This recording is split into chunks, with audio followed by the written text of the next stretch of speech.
Pessoal, bem-vindos a mais um vídeo. Hoje o tema desse vídeo é um pouco mais sério, assim, porque a gente vai tratar de problemas psicológicos, mas é um vídeo, assim, que eu só queria dar o meu depoimento, acho que a gente pode chamar de depoimento, então basicamente é isso. Mas vamos pro tema do vídeo. Então, hoje eu queria sanar um pouco das dúvidas de vocês sobre como é fazer terapia, como que é uma sessão de terapia, o que você fala na terapia com o seu psicólogo ou psicóloga e um pouco da minha experiência também, né? Porque eu sei que muitas pessoas, elas ainda acham que você faz terapia só se você tiver algum problema psicológico e não é verdade. Ou então que faz terapia quem é louco. E isso também tá muito errado, porque na verdade você vai falar com um psicólogo pra ele te ajudar, às vezes, a resolver um problema que, tipo, ele nem tá sendo grande na sua vida, mas pra te auxiliar de alguma forma. Tanto que em diversos processos de ensino tem um psicólogo por trás pra ele auxiliar os alunos e, enfim, pra ele te dar um norte e você ter menos dificuldade na hora de lidar com alguns problemas, algumas situações. Além de que o psicólogo, você também, ele te ajuda você a se conhecer um pouco mais. Então, não existe essa de que só vai em psicólogo quem tem problemas psicológicos e quem é louco. Isso é mentira, não existe, é mito. Eu juro pra vocês que não é verdade. Eu comecei a fazer terapia em 2019. No começo do ano, assim, mais ou menos em março, por aí. Mas quando eu fui, eu já sabia que eu tinha problemas psicológicos de muitos anos atrás. Então, assim, que eu sei de mim, eu já desenvolvi a depressão com 11 anos e só foi piorando, né? Então, chegou assim, com os 15 eu já tinha certeza que eu tinha depressão, que eu tinha... acho que com os 15 eu só tinha depressão, mas aí chegou assim, 16, 17, eu comecei a desenvolver também ansiedade e eu sabia disso porque eu sabia que aquilo que eu tava sentindo não era normal. Não era normal eu olhar para as coisas e eu, tipo assim, eu não ter vontade de fazer nada. Ou então chegava uma situação, eu não conseguia nem respirar direito. Na verdade, a parte de respirar não aconteceu muito comigo. O que acontecia era que meu coração ficava muito acelerado e eu não conseguia pensar em nada, eu não conseguia fazer nada. Então isso prejudicava muito porque era, se eu não me engano, eu tava estudando pro Enem. Não que eu tivesse que fazer o Enem a sério naquele ano, não, eu não tinha, mas aquilo me dava muita pressão, principalmente por causa que os meus pais me pressionavam muito e aí eu não conseguia fazer as coisas. Então eu planejava meu dia inteiro de estudo. Chegava na hora, quando eu errava um exercício, eu já começava a ficar ansiosa. E eu não conseguia fazer mais nada, eu queria chorar, eu não conseguia pensar. Eu só conseguia ficar deitada na cama e sem fazer nada. Então, basicamente, foi isso que aconteceu. Isso foi já em 2018, pouco antes de eu entrar na terapia. No ano seguinte, que foi 2019. Eu não fiz terapia antes porque, enfim, eu não tinha condições de pagar as consultas. E também quando você é, assim, mais novo e tal, a sua família, nem todo mundo entende, sabe? Porque é o seu sentimento. Não tem como você fazer outra pessoa sentir o que você tá sentindo. Então eu não conseguia ter esse contato com a minha família pra falar assim, olha, eu não tô bem, eu tô fazendo isso. Quando eu tentava, eu não conseguia explicar direito, as pessoas achavam que era preguiça, sabe? Porque muitas vezes depressão é tido como preguiça mesmo, porque você não tem força pra fazer nada, então você quer ficar deitado, as pessoas acham que você não quer fazer porque você é preguiçoso, mas na verdade é porque você não consegue, você simplesmente não encontra motivação pra sair da cama. Quando você sai, você não consegue fazer as coisas, você não consegue se concentrar, sua cabeça não para de pensar em que você é um fracassado, que você não vai conseguir, que você já perdeu o seu dia mesmo, então pra que você vai tentar? Então, como eu não conseguia fazer a minha família perceber como eu tava, eu nunca tinha tido como procurar ajuda antes. O máximo que eu já tinha feito era entrar naquele CVV, mas não ajudou a mim, sabe? Porque lá eles não são psicólogos, eles são voluntários e eles estão ali pra te ouvir. Só me ouvir não era o suficiente naquele momento. momento. Eu precisava literalmente de alguém que me ajudasse com os meus problemas de uma maneira que eu tivesse vontade de tentar fazer as minhas coisas de novo, porque eu já tinha desistido. Pra mim, eu não ia ser ninguém na vida, eu não ia ter futuro nenhum, eu ia ser aquela pessoa que ia ter uma vida, sabe, tipo, meio bosta. Então, pra mim era tipo assim, ah, beleza, se eu for atropelada amanhã, o problema é meu, porque eu não tenho mais o que eu fazer mesmo, eu não vou ter um futuro, então pra quê? Ano passado, assim que eu comecei a terapia, fui diagnosticada com depressão grave e ansiedade generalizada. Pra mim, eu não fiquei surpresa, porque eu já sabia. Então, eu foi tipo assim, foi mais uma confirmação pra minha família mesmo. E eles ficaram em choque. Não só em choque com o fato de eu ter depressão grave e ansiedade generalizada, mas porque na clínica eu tava no quadro de prioridade porque eu tinha pensamento suicida, mesmo que eu nunca tivesse tentado fazer nada comigo. Então a psicóloga pegou a minha mãe, que a minha mãe veio comigo, e falou assim, olha, a gente tem que tratar isso logo porque ela tá no quadro de prioridades, porque ela tem pensamentos suicidas. Então, não puder pagar todo o valor da consulta, a gente negocia, a gente pode fazer um desconto porque ela realmente precisa disso. Aí tá, foi numa época assim que antes disso, antes de eu ir nessa consulta, que eu achava que a consulta estava inclusa no meu convênio, eu ia me inscrever numa bolsa que eu tinha ganho num curso de design gráfico. E acabou que eu não pude fazer o curso porque eu precisava da terapia, né, pra mim. Então eu preferi desistir. Depois de um tempo eu até fiquei pensando, nossa, será que eu devia ter desistido? E hoje eu sei que sim, eu devia ter desistido, porque, meu Deus do céu, melhorou muito a minha vida. Agora eu consigo fazer as minhas coisas, eu consigo pegar um negócio assim, planejar os meus sonhos, né? Eu tenho um objetivo, daí eu consigo pegar meu objetivo, planejar ele. Foi por isso que eu criei o canal no YouTube. Eu acredito que se eu não tivesse feito a terapia, eu não teria criado um canal no YouTube. Ou se eu tivesse criado, eu teria postado 2 vídeos e depois eu teria desistido e jogado assim, acabou, não tem mais sonho. Hoje já faz quase 1 ano e meio que eu faço terapia. E assim, agora eu não tô mais no quadro de depressão grave, nem de ansiedade generalizada. Eu tô no quadro que a gente considera normal para um ser humano de ansiedade e de depressão, por assim dizer. Mas eu ainda faço a terapia porque eu não operei todos os meus traumas, por assim dizer. Todas as coisas que me dificultam de alcançar meus objetivos, de ser eu mesma.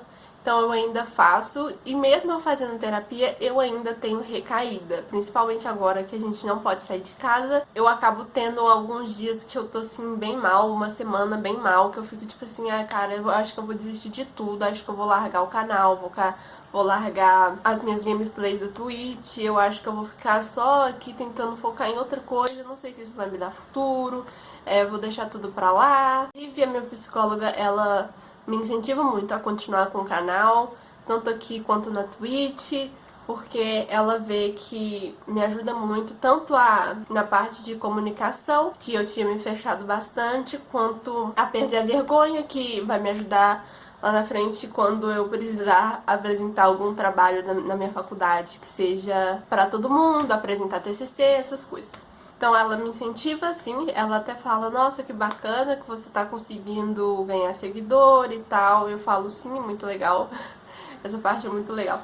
Na verdade, acho que toda a minha família, assim, me incentiva. Às vezes eles não falam diretamente, mas eles estão sempre assistindo meus vídeos, a minha avó assiste meus vídeos, a minha mãe. Não sei se meu pai assiste, eu acho que ele assiste também. Mas eles estão sempre aqui, dando uma força, sabe? Eles nunca falaram assim, não, sai do YouTube. Até porque o pai, ele mexe com essa área assim de tecnologia, então eu acho que ele percebe que se você se dedicar ao YouTube, à Twitch, você consegue tirar uma renda disso. Eles conhecem o Felipe Neto, esse pessoal aí todo que já vive de YouTube. A minha priminha também, acho que ela tava começando no TikTok, porque os pais dela também sabem que o ramo digital dá lucro. Ele te dá, às vezes nem precisa ser lucro assim no YouTube, tipo, vou viver do YouTube, mas ele te dá um reconhecimento e isso pode ser bom lá no futuro, porque vamos supor, eu aqui agora, tô aqui no YouTube, eu ganho um reconhecimento, aí depois, quando eu me formar, eu abro uma empresa de análise de dados, de bancos, assim, de programação, e aí vocês, como vocês já me conhecem, isso vai me ajudar porque eu vou ter, assim, metade do caminho do reconhecimento já feito. O que a gente veio falar aqui, na verdade, era para eu explicar mais ou menos como funciona uma sessão de terapia, mais umas curiosidades e o meu relato, né? Bom, o que acontece numa sessão de terapia? Basicamente é uma sala fechada, fica você, seu psicólogo, ou psicóloga, ou mais uma pessoa que você queira levar para sua sessão, pode ser seu pai, pode ser seu namorado, existe terapia de casal, existe terapia familiar, então pode ser até seu amigo, se você tiver, sei lá, tendo problema com ele, você quer resolver isso com o psicólogo, você pode levar ele. Na verdade, quem decide isso é você que traz a pessoa que você se sentir confortável, caso você não se sinta confortável sozinho com o psicólogo. Quando você tá nessa sala com o profissional, vocês vão ter uma conversa.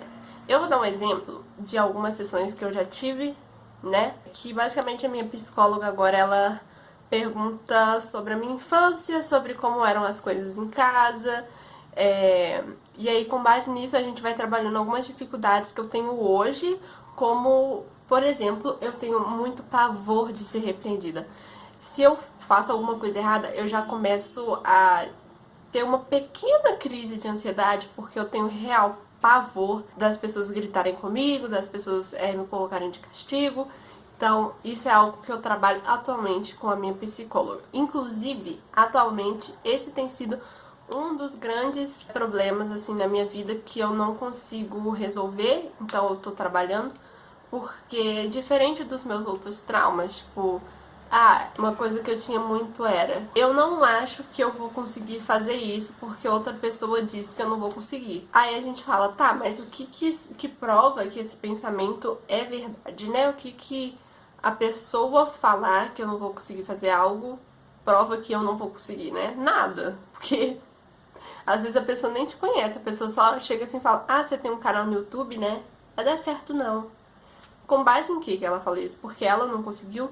Porque ela não persistiu no sonho dela de criar um canal no YouTube, e aí eu não vou conseguir. Mas o fato de eu ser repreendida, eu ainda não consigo trabalhar o caminho de o que prova que é verdade, porque às vezes assim, eu sei que eu estraguei algo, eu sei que provavelmente foi minha culpa porque eu não cuidei direito, mas não foi proposital, sabe? Tipo, eu não escolhi, eu não cheguei assim e falei, vou estragar isso aqui, hein?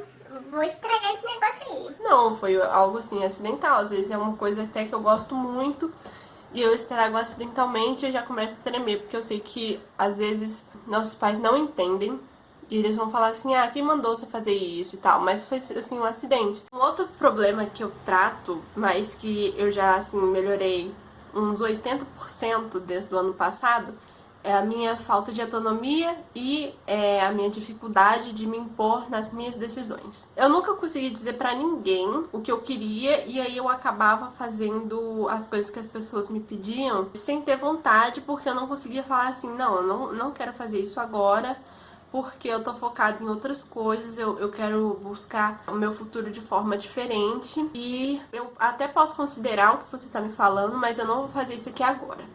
Eu não conseguia fazer isso, então muitas vezes eu fazia as coisas sem querer e isso me deixava muito deprimida, porque eu não sentia que eu era uma pessoa com escolhas minhas. Eu sentia que eu tava sendo manipulada o tempo inteiro, que eu tinha que fazer as coisas que as pessoas me mandavam fazer, só porque eu não conseguia falar não. E assim, isso foi uma coisa que veio da minha infância, porque às vezes eu queria fazer alguma coisa, meus pais falavam não, só que era um não assim, muito bruto, não sei explicar.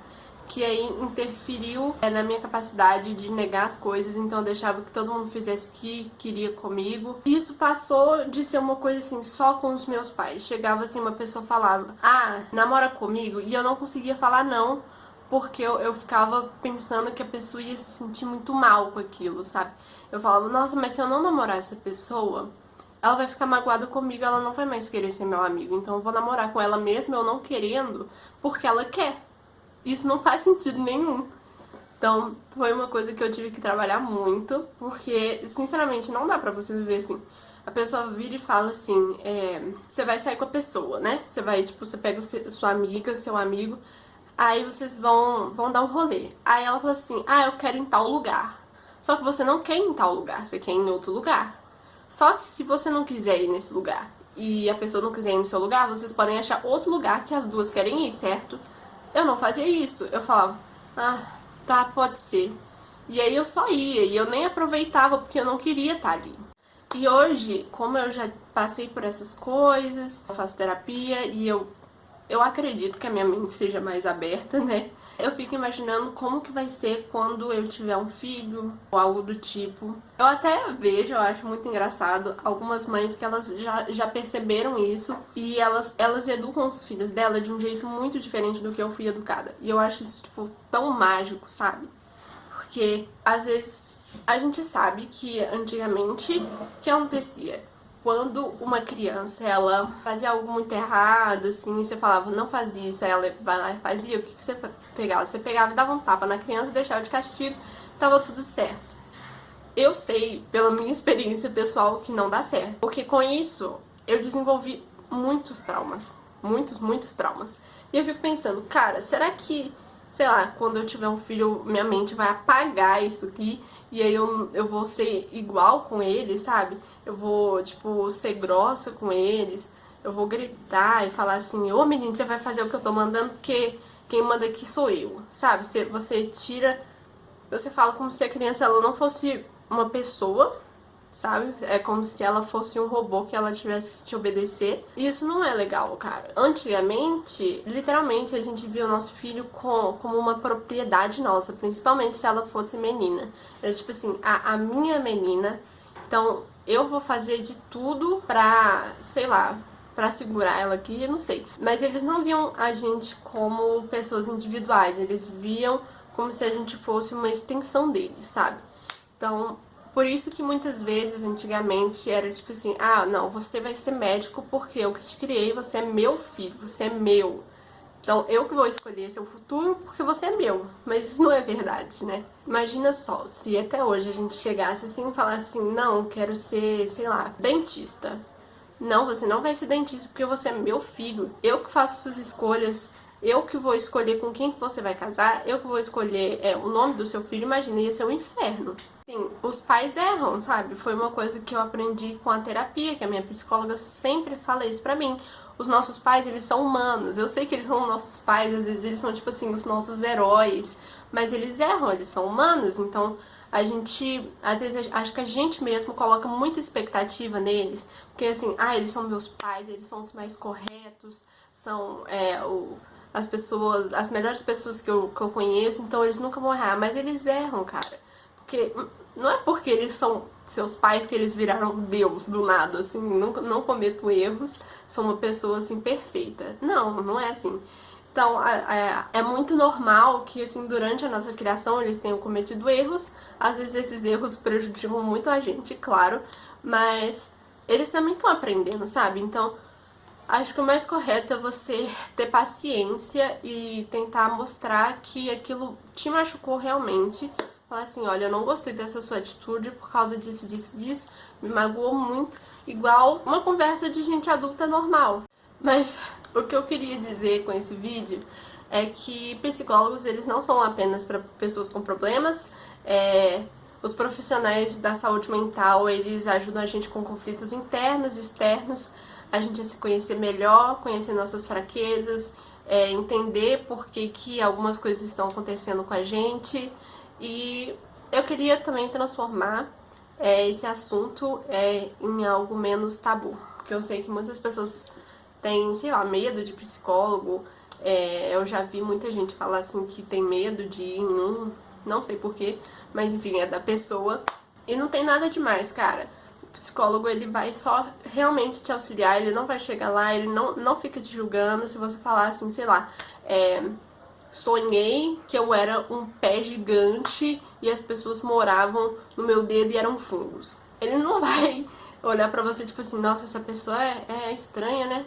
Essa pessoa é, sei lá, suspeita, não sei não. E também, acho que muitas pessoas não sabem, mas existe o sigilo psicológico, que é tudo que você fala com seu psicólogo durante a terapia, ele é obrigado, por lei, a deixar isso só entre você e ele. Ou seja, ele não vai falar pra ninguém, ele não vai chegar na sua mãe e falar assim, olha aqui, ó, ela tá fazendo isso aqui, ó. Inclusive, quando a minha psicóloga precisava falar alguma coisa com a minha mãe, ela me pedia permissão. Ela falou assim, olha, eu posso falar isso aqui com a sua mãe? Eu falava, pode sim. E o que acontece se o seu psicólogo vazar suas informações, se alguém, inclusive se alguém roubar seus arquivos, a responsabilidade é dele, ele responde na justiça por isso. Então, fica tranquilo, ninguém vai vazar seus segredos, o psicólogo não vai sair contando no barzinho que você tem X e Y problemas, ele não vai ficar falando por aí que você é maluco, nem nada, então relaxa. Olha, atualmente eu acredito que os planos de saúde pagos, né, eles cubram as sessões de terapia, mas eu não tenho certeza porque o meu plano de saúde, apesar dele ser pago, ele é do estado de Minas Gerais, porque meus pais são funcionários públicos e nesse plano de saúde não é incluso tratamento psicológico. Se você é uma pessoa que precisa de acompanhamento e não tem condição de pagar uma clínica, você pode buscar na sua cidade, porque eu sei que tem psicólogos que atendem com preço mais acessível à população, e também nas universidades federais eles atendem com um preço mais em conta para a população mesmo, para ser um negócio assim bem mais acessível. Também tem pelo SUS, eu não sei como é que funciona, mas eu sei que uma amiga minha já foi pelo SUS. Então, se você procurar, você consegue também. Não deixa para depois, sabe? Porque realmente a sua saúde psicológica e mental, ela é muito importante. Se você deixar pra depois, pode ser assim, tarde demais, pode ser que você nem tenha vontade de ir e pode chegar num momento que vai ser assim, extremo, onde alguém vai ter que literalmente te pegar e te levar porque você não tá bem. Que eu já vi acontecer também com uma amiga minha, que literalmente a profissional, ela falou assim que ela precisava ser internada. Então não deixa pra depois, sério, por favor. Mas o vídeo foi esse, eu espero que vocês tenham gostado, espero que eu tenha sanado um pouco as dúvidas de vocês sobre esse assunto, espero que tenha sido um vídeo educativo pra vocês. E eu vou procurar alguns sites com o atendimento online, né, porque agora eles não estão atendendo em clínica por causa do corona, então eu vou procurar alguns sites confiáveis aqui com preço mais acessível e deixar na descrição. Se não tiver nenhum site, porque eu não encontrei nenhum confiável, mas eu espero encontrar, porque eu sei como que isso é importante. Espero que vocês tenham gostado do vídeo. Se você assistiu até aqui, você deve ter gostado, então não esqueça de deixar seu joinha e se inscrever aqui no canal e ativar o sininho para você receber as notificações dos vídeos novos todos os dias. Essa semana eu gravei as coisas meio atrasadas, tipo, eu tô gravando esse vídeo na segunda pra sair hoje mesmo. Se não sair hoje, vai sair amanhã. É pra ter vídeo novo toda segunda e quarta. Eu também vou deixar aqui as minhas redes sociais, o meu canal secundário de gameplay. E é isso. Então eu espero vocês no próximo vídeo. Um beijo e até a próxima.